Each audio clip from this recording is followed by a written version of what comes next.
समप्रभ निर्विघ्नं कुरु मे देव सर्वकार्येषु सर्वदा। जब महर्षि वेदव्यास महाभारत लिखने के लिए बैठे तो उन्हें एक ऐसे व्यक्ति की जरूरत थी जो उनके मुख से निकले हुए महाभारत की कहानी को लिखे। इस कार्य के लिए उन्होंने श्री गणेश जी को चुना। गणेश जी भी इस बात के लिए मान गए, पर उनकी एक शर्त थी कि वो पूरा महाभारत बिना रुके लिखेंगे। लेखन को एक पल के लिए भी बिना रुके पूरा करना होगा। गणेश जी बोले, अगर आप एक बार भी रुकेंगे तो मैं लिखना बंद कर दूंगा।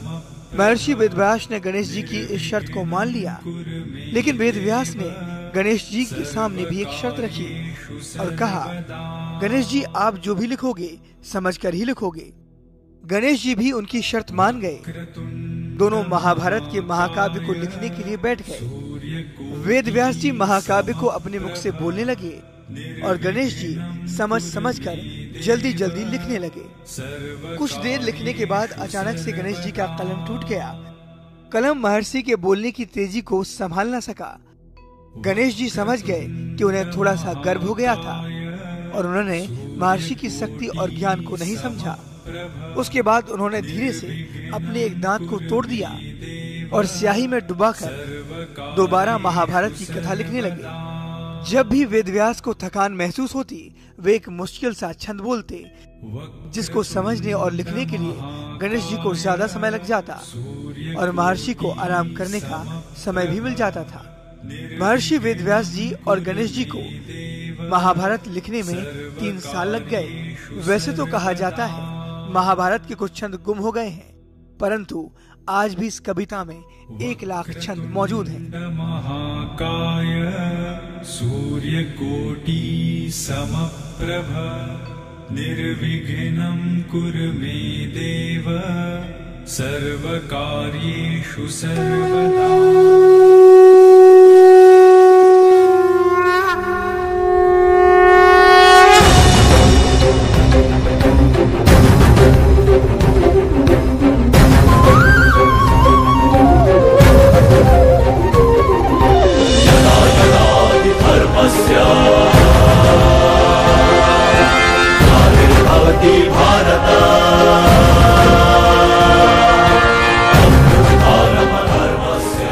जब जब किसी स्त्री का अपमान होता है, किसी स्त्री का शोषण होता है, किसी नारी के केशों को खींचा जाता है, तब तब किसी न किसी रूप में एक युद्ध का जन्म होता है।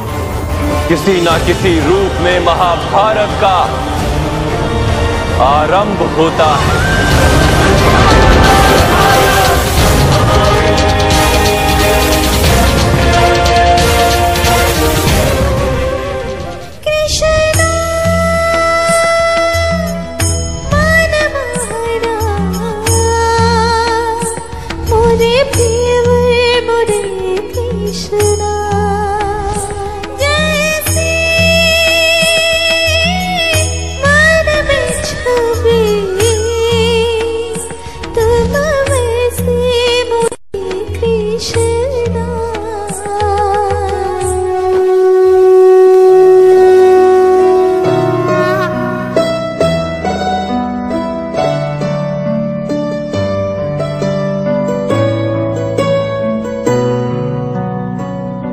एक माँ की संताने भाई दो अनजाने, रिश्तों की ये कैसी व्यथा है।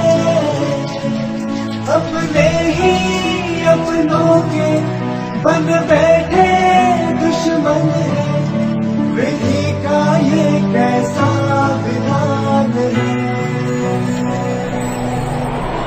ये कैसी दुविधा है, कैसी ये विपदा है। ये धर्म है बलिदान है, अपने ही अपनों के सुख लेके दुख देने। अधर्म है ये या विधान है। ये कैसी दुविधा है,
प्रचंड बोल मस्तकों के झुंड, बाज जंग की घड़ी की तुम गुहार दो।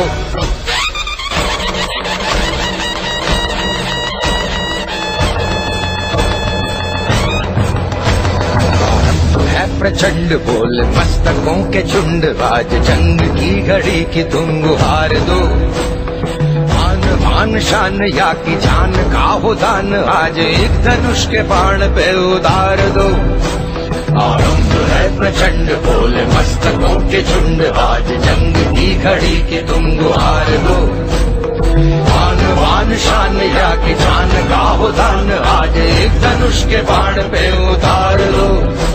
आरंभ है प्रचंड।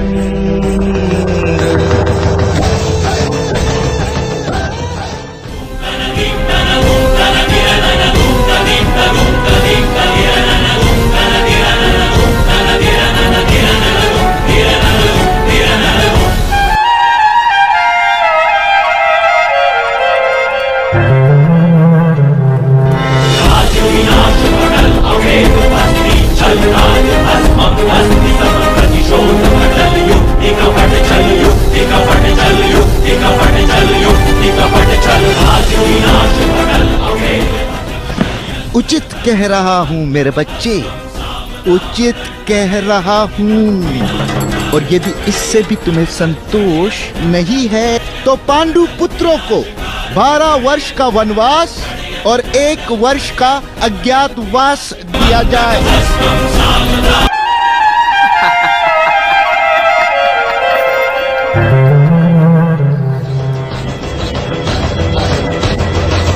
करे सो प्राण दे, जो मन करे सो प्राण ले, वही तो एक सर्वशक्तिमान है। मन करे सो प्राण दे, जो मन करे सो प्राण ले, वही तो एक सर्वशक्तिमान है। विश्व की पुकार है, ये भागवत का सार है कि युद्ध ही तो वीर का प्रमाण है। कौरवों की भीड़ हो या पांडवों का नीड़ हो, जो लड़ सका है वो ही तो महान है।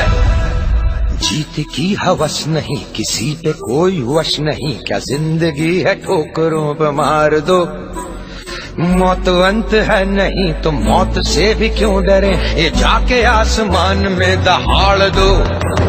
आरंभ है प्रचंड बोल मस्तकों के झुंड, बाज जंग की घड़ी की तुम गुहार दो।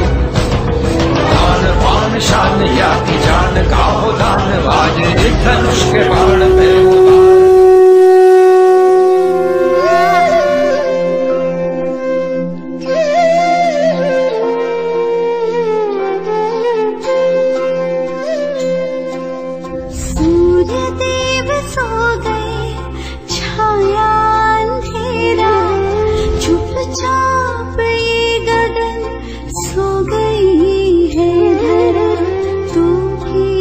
सो जा ला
इस सभा में उपस्थित सभी को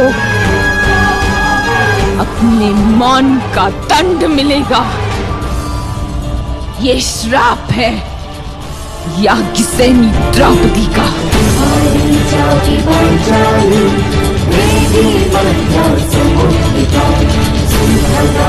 शनि यागी